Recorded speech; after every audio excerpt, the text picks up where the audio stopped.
It seemed that the propaganda campaign had worked.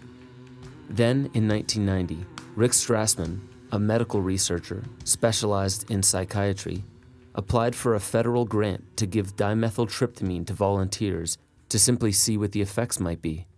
Well, so there was a group in Germany which got started around the same time or sooner than I did, studying mescaline. But my DMT study was the first in the U.S. and the first that used DMT in quite a while. It was pretty frustrating. I never really expected to succeed, and I don't think many people did. Public opinion of any mind-altering substance tends to evoke the belief that the experience is simply what happens when the brain fails to function properly, as if the default state most of us spend time in is the proper state to operate from.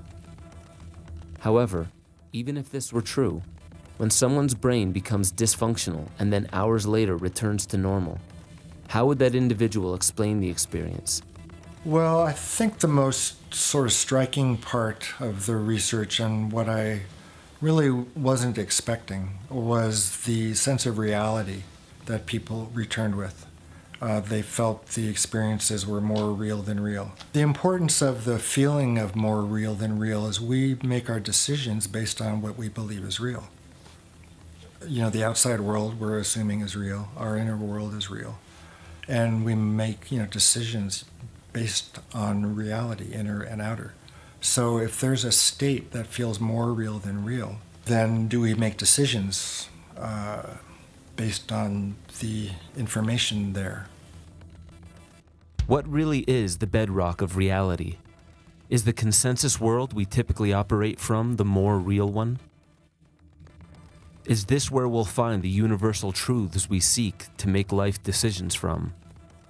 Is it the psychedelic realm that some believe is more real than real? Perhaps it's neither, and they're both merely reference points implying and pointing to the underlying universal truths, encouraging us to engage with our own truth-seeking impulse, our innate memory, an inner sense of our integral place within the fabric of reality, that we are all aspects of a singular phenomena appearing as independent things.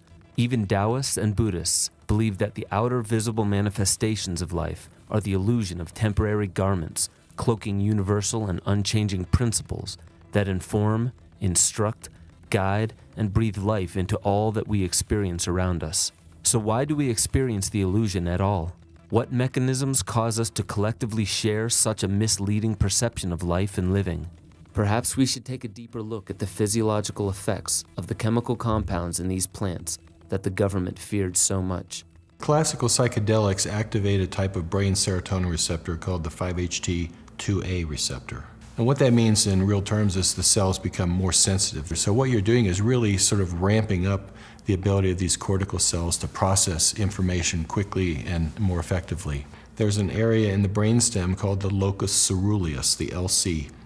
It sends projections up to the cortex that release norepinephrine. And the locus ceruleus has been referred to as a novelty detector. So normally if you look at firing in the locus ceruleus, it fires in bursts, so it won't do anything, and then you'll see bursts of firing. So what happens is psychedelics increase those bursts. So we could imagine if those bursts correspond to the locus ceruleus detecting some novelty, then maybe it looks more novelty. And I've used the analogy when people take a psychedelic and they look at it, say a flower, it's as if they're seeing it for the first time. So it increases the sense of novelty. What would be the biological purpose of these plants causing humans to see the world as if it's new again?